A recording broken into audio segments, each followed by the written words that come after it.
Hello students, AP classes में आप लोग का स्वागत है। आज हम क्वेश्चन लेके आए हैं प्रॉफिट एंड लॉस का क्वेश्चन। प्रॉफिट का वो क्वेश्चन है कि दो वस्तुओं को अगर हम बेचते हैं तो पहला वस्तु पर लाभ, दूसरा वस्तु पर हानि, या तो पहली वस्तु पर हानि और दूसरा वस्तु पर लाभ होगा और ये रीजन देगा कि विक्रय मूल्य इक्वल होगा, या तो क्रय मूल्य इक्वल होगा, या तो फर्स्ट वस्तु का विक्रय मूल्य इक्वल होगा या सेकेंड वस्तु का क्रय मूल्य इक्वल होगा। कभी ये भी दे सकता है कि फर्स्ट वस्तु का ही क्रय मूल्य इक्वल हो और सेकेंड वस्तु का विक्रय मूल्य इक्वल होगा। तो इस टाइप का क्वेश्चन हम कैसे सॉल्व करेंगे, आप लोग ध्यान से मेरे साथ बने रहें, ठीक है। हम फर्स्ट क्वेश्चन देखते हैं कि दो वस्तुओं में से प्रत्येक को 9720 रुपया में बेचा जाता है, ठीक है। कभी कभी आपको कुछ बात उस साइलेंट करके बोलेगा। देखो यहाँ जैसे बोलेगा प्रत्येक वस्तु को, मतलब पहला वस्तु भी 9720 और दूसरा वस्तु भी 9720 में बेचा। इसका मतलब क्या होगा, यहाँ पर एसपी मेरा क्या हो गया, इक्वल हो गया, विक्रय मूल्य मेरा क्या हो गया, इक्वल हो गया। आगे बढ़ते हैं। पहली वस्तु पर विक्रेता को 8% की क्या होता है, लाभ होता है, तथा दूसरी वस्तु पर उसे 10% की हानि होता है। तो पहला 8 वस्तु पर क्या होता है, लाभ होता है, और दूसरा पर क्या बोल रहा है, 10% की हानि होता है। हम इसका फ्रिक्शन वैल्यू निकाल लेते हैं। फ्रिक्शन वैल्यू क्या होगा, 2/25, ये प्रॉफिट होगा, और इसका फ्रिक्शन वैल्यू क्या होगा, 1/10, ये क्या होगा, लॉस होगा, ठीक है। उसका कुल लाभ या हानि क्या होगा, तो देखो ये फर्स्ट वस्तु है, ये सेकेंड वस्तु है। हम पहले ही लिख लेते हैं सीपी, और ये क्या होता है, एसपी। जो नीचे जो डिनोमिनेटर में है वो इंडिकेट करता है कॉस्ट प्राइस को, मतलब क्रय मूल्य को, ठीक है। और ऊपर जो इंडिकेट करता है ये प्रॉफिट या लॉस को इंडिकेट करता है, ठीक है। तो हम ऐसा बोल सकते हैं कि कोई भी सामान हम फर्स्ट वस्तु जो है उसको 25 रुपया में खरीदें, ठीक है। 25 रुपया में खरीदें, 2 रुपये की प्रॉफिट के साथ उसको हमको 27 रुपया में बेचना पड़ेगा ना। ये हो गया फर्स्ट वस्तु। सेकेंड वस्तु देखिए, यहाँ से अगर हम रेशियो लेते हैं कि 10 रुपया में कोई चीज़ हम खरीदें, ठीक है, और 1 रुपया लॉस के साथ उसको हम 9 रुपया में बेच देंगे, ठीक है। ये चीज़ आप थोड़ा गौर कीजिए। क्वेश्चन में ये बोल रहा है कि प्रत्येक वस्तु को सेम नंबर में 9720 में ही बेचते हैं, और रेशियो में क्या हो रहा है, क्या ये सेम है, नहीं है। क्या हम सेम एसपी को नहीं कर सकते हैं, कर सकते हैं। कैसे, अगर इसको हमको 3 से मल्टीप्लाई कर देंगे तो ये क्या हो जाएगा, 27 होगा, तो इसको भी 3 से मल्टीप्लाई करना पड़ेगा, ठीक है। तो अब इसका जो रेशियो होगा क्या होगा, 25, ये तो सेम है, इसको किसी से मल्टीप्लाई नहीं करना पड़ेगा, 25 रेशियो 27 होगा, ठीक है। और ये क्या होगा, 30 रेशियो कितना होगा, 27। क्वेश्चन के अकॉर्डिंग क्या हो गया, ये दोनों क्या हो गया, इक्वल ना। क्वेश्चन ये बोल रहा है कि दोनों का विक्रय मूल्य क्या है, इक्वल। कैसे बोल रहा है, क्योंकि बोल रहा है प्रत्येक वस्तु को हमको 9720 रुपया में ही बेच रहे हैं, ठीक है। तो यहाँ से जो हमको रेशियो निकलेगा तो ये दोनों क्या होगा, इक्वल होगा, ठीक है। हमको निकालना है टोटल पे, तो टोटल देखो, फर्स्ट वस्तु को हम 25 रुपया में खरीदें, दूसरा वस्तु को हम 30 रुपया में खरीदें, तो टोटल कितना में खरीदें, 55 में खरीदें, ठीक है। अब देखिए यहाँ से सेकेंड का एसपी कितना में बेचें, दूसरा पहला वस्तु को हम 27 में बेचें, दूसरा वस्तु को हम भी 27 में बेचें, कितना, 54 में बेचें। ये हो गया टोटल, ठीक है। तो आप देखिए टोटल, ये सीपी, इसी के अकॉर्डिंग ये सीपी और ये एसपी है। तो हम बोल सकते हैं कोई सामान टोटल, दोनों वस्तु का टोटल जो योग है हम 55 रुपया में खरीदे और 54 रुपया में बेच दिए। इसका मतलब 1 रुपया का क्या हो गया, लॉस हो गया, लॉस हो गया। तो हमको यहाँ पे क्या निकलेगा, लॉस। अब देखिए यहाँ से तो 1 रुपया का लॉस, ठीक है। अब देखो यहाँ वैल्यू किसका दिया हुआ है, प्रत्येक का 9720, मतलब 9720 का वैल्यू दिया हुआ है, ठीक है, प्रत्येक का। इसका कोनो एगो ले लेते हैं, 27 का वैल्यू है। यहाँ पर रेशियो में सीपी कितना है, 27, एक्चुअल में सीपी कितना है, सॉरी एसपी कितना है, 9720। तो इसका किसका वैल्यू होगा, ये 27 का होगा। निकालना क्या है, प्रॉफिट और लॉस। पहली बात को लॉस होगा, 1 का वैल्यू 1 से मल्टीप्लाई कर देंगे। देखिए ये कितना टाइम्स में खाएगा, ये देखिए, तो ये 3, ठीक है, 60, तो ये कितना होगा, 360 रुपया की हानि होगी। ऑप्शन नंबर क्या हो जाएगा, ऑप्शन नंबर सी हो जाएगा। ठीक है, अब देखिए सेकेंड नंबर पे चलते हैं। ये फर्स्ट क्वेश्चन हो गया, ये सेकेंड क्वेश्चन देखिए। सेकेंड बोल रहा है एक व्यक्ति ने 3 वस्तु में से प्रत्येक को 3000 रुपये में खरीदा। तो प्रत्येक जब लग गया, इसका मतलब 3 वस्तु, पहला भी 3000 में खरीदें, दूसरा भी 3000 में, तीसरा भी 3000 में ही खरीदें। ठीक है, तो तीनों का सीपी क्या हो गया, इक्वल।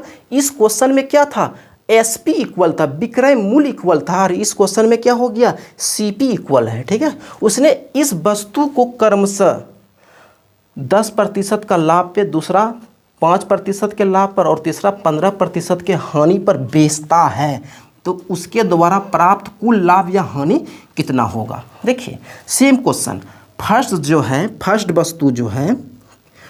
वस्तु 10% के प्रॉफिट पर बेचता है, और सेकेंड वस्तु जो है 5% के यही लाभ पर बेचता है, और सेकेंड वस्तु जो है 15% के हानि पर बेचता है। ठीक है, इसका अगर हम फ्रिक्शन वैल्यू निकालते हैं तो 1 कितना हो जाएगा, 10 प्रॉफिट में है। इसका फ्रिक्शन वैल्यू 1 कितना हो जाएगा, 20, और इसका फ्रिक्शन वैल्यू 3 कितना हो जाएगा, 20, लेकिन ये लॉस में होगा। यहाँ पर हम सीपी लिख लेते हैं पहले की तरह, और यहाँ पर क्या लिख लेंगे, एसपी। ये मेरा फर्स्ट वस्तु, पहले फर्स्ट सेकेंड थर्ड। ठीक है, फर्स्ट वस्तु जो है लिख, इसी तरह इसमें फर्स्ट और सेकेंड लिख सकते हैं, इससे कोई दिक्कत नहीं है। ठीक है, फर्स्ट वस्तु है मेरा, देखो फर्स्ट वस्तु नीचे क्या इंडिकेट करता है, सीपी, कि हम 10 रुपया में खरीदे कोई भी चीज़, 1 रुपया, ऊपर क्या प्रॉफिट और लॉस को इंडिकेट करते हैं। 1 रुपया प्रॉफिट के साथ हम 11 रुपया में बेच दिए। ठीक है, दूसरा वस्तु देखिए 20 रुपया में हम खरीदे, और 1 रुपया प्रॉफिट के साथ हम 21 रुपया में बेच दिए। ठीक है, थर्ड नंबर देखिए, थर्ड जो वस्तु है इसको हम 20 रुपया में खरीदें, और 3 रुपया लॉस के साथ हमको 17 रुपया में बेचना पड़ जाएगा। ठीक है, अब देखिए यहाँ से क्वेश्चन में के अकॉर्डिंग ये बोल रहा है कि प्रत्येक को 3000 में बेचे, मतलब फर्स्ट वस्तु को भी 3000, सेकेंड को भी 3000, थर्ड को भी 3000। इसका मतलब रेशियो भी इक्वल होना चाहिए सीपी का। क्या इक्वल है, नहीं है। 2 को का इक्वल है, 1 का नहीं है। क्या हम इसको इक्वल नहीं कर सकते हैं, कर सकते हैं। कैसे, इसको अगर हमको 2 से मल्टीप्लाई कर देंगे, और इसमें भी 2 से मल्टीप्लाई करना पड़ेगा तब, तो ये कितना हो जाएगा, 20 रेशियो कितना हो जाएगा, 22। क्या हम इसको हटा के 20 रेशियो 22 लिख दें, 20 रेशियो 22 लिख देते हैं। ठीक है, अब टोटल पे ये पूछ रहा है कुल, उसके द्वारा प्राप्त कुल हानि और लाभ क्या हो सकता है।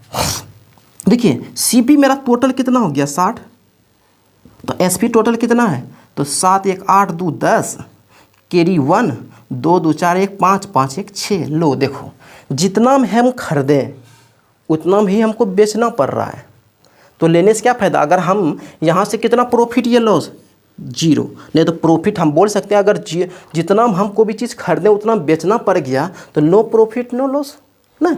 अगर हम कुछ दिया रहता है, यहाँ से 62 रहता तो हम 2 का प्रॉफिट हम बोल सकते हैं। तो हम क्या करते हैं, 3000 किसका वैल्यू था यहाँ से प्रत्येक, तो मतलब 20 कोनो ले लेते हैं ना, 20 का वैल्यू, प्रॉफिट निकालना पड़ता तो प्रॉफिट निकाल लेते हैं ना। तो हम बोल सकते हैं यहाँ से कि 60 रुपया हम खरीदे, वही 60 रुपया में बेचना पड़ गया, तो नो प्रॉफिट हुआ और नो लॉस हुआ। ऑप्शन नंबर किस में है, ऑप्शन नंबर डी में है।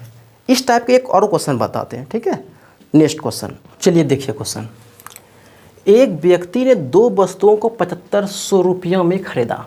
ठीक है, पहले क्वेश्चन क्या था, प्रत्येक वस्तु, मतलब पहला वस्तु भी 7500, दूसरा वस्तु भी 7500। यहाँ पर लेकिन प्रत्येक नहीं है, दोनों वस्तु का मिल टोटल योग है 7500। पहला और दूसरा दोनों का योग कितना है, 7500। देखिए क्वेश्चन कहाँ से कंफ्यूज करेगा। देखिए पहली वस्तु को 20% लाभ पर, उसी तरह पहली वस्तु को क्या 20% के लाभ पर। ठीक है, और बोल रहा है दूसरी वस्तु को 50% हानि पर, दूसरी वस्तु को 50% के हानि पर। इस बार जो क्वेश्चन दिया हुआ है कि फर्स्ट और सेकेंड दोनों वस्तु का योग टोटल है 7500। ठीक है, ये दिया हुआ है। यदि पहले अपने यहाँ से कर ले, इसका फ्रिक्शन वैल्यू लिख लेते हैं। ठीक, तब आगे क्वेश्चन पढ़ते हैं। इसका फ्रिक्शन वैल्यू क्या होगा, 1/5 होगा। ठीक है, प्रॉफिट है। और इसका फ्रिक्शन वैल्यू क्या होगा 1/2 है, ये क्या होगा लॉस है। ठीक है, तो यहाँ से पहले निकाल लेते हैं CP और SP का रेशियो कि ये फर्स्ट वस्तु है और ये सेकेंड वस्तु है। ठीक है, फर्स्ट वस्तु में बोल रहा है को सामान हम 5 रुपया में खरीदें, 1 रुपया प्रॉफिट के साथ 6 रुपया में बेचेंगे। 5 का रुपया में खरीदें और इसको हम 6 रुपये में क्या कर देंगे बेच देंगे। वही दूसरा जो वस्तु का कंडीशन है कि हम 2 रुपया में खरीदें को सामान, ठीक है, और 1 रुपया लॉस के साथ, तो 2 में 1 गया कितना 1 में ही बेच देंगे ना, तभी 1 रुपया का क्या होगा लॉस होगा। अब आगे बढ़ते हैं, ये बोल रहा है पहली वस्तु का क्रय मूल्य, पहली वस्तु का ये जो क्रय मूल्य है, ठीक है, दूसरी के विक्रय मूल्य के बराबर है। दूसरी के विक्रय मूल्य ये है के बराबर है, मतलब पहला का क्रय मूल्य दूसरा का विक्रय मूल्य आपस में बराबर है। क्वेश्चन के अकॉर्डिंग क्या बराबर है, यहाँ पे बोलेंगे नहीं। क्या हम बराबर नहीं कर सकते हैं, बिल्कुल कर सकते हैं। अगर इसको हमको 5 से मल्टीप्लाई कर देंगे तो ये दोनों बराबर हो जाएगा ना, तो न्यू रेशियो क्या निकलेगा 5/6, ये तो सेम ही रहेगा, ये बदल जाएगा, ये कितना 10 और ये 5। क्या क्वेश्चन के अकॉर्डिंग अभी फर्स्ट का CP और सेकेंड का SP इक्वल हो गया, जी हो गया। अब देखिए ये मेरा CP है और ये SP, ठीक है। अब देखो टोटल कितना हो गया 5 और 10 15, यहाँ से कितना हो गया 6 और 5 11। अब हम बोल सकते हैं टोटल दोनों वस्तु का टोटल हम 15 रुपया में खरीदे थे ना, दोनों वस्तु हम 15 रुपया में खरीदे थे और दोनों वस्तु को हम 11 रुपया में क्या कर दिए बेच दिए, तो हमको 4 रुपया क्या हो गया 4 रुपया का लॉस हो गया, होगा ना, 4 रुपया का लॉस हो गया। पहली बात को आंसर क्या आएगा लॉस में आएगा, तो 4 रुपया क्या हो गया लॉस हो गया। ठीक है, निकालना क्या है लॉस या हानि, पहली बात तो हमको लॉस होगा। ठीक है, अब देखिए यहाँ से रेशियो में टोटल CP कितना है, टोटल 15 है। एक्चुअल ने दोनों वस्तु कितना खरीदा था CP 7500, मतलब 7500 का वैल्यू कितना होगा 15 होगा। निकालना क्या है लाभ या हानि, हानि हो रहा है कितना 4 का, और यहाँ से बोल देता कि दोनों वस्तु का विक्रय मूल्य कितना होगा, तो मतलब 11 का वैल्यू निकालते ना। तो देखो 15 × 5 = 75, तो 5 चौक 20, 2000 रुपया हो जाएगा। ऑप्शन नंबर क्या हो जाएगा ए हो जाएगा, option number A. I hope आप लोग समझ गए होंगे।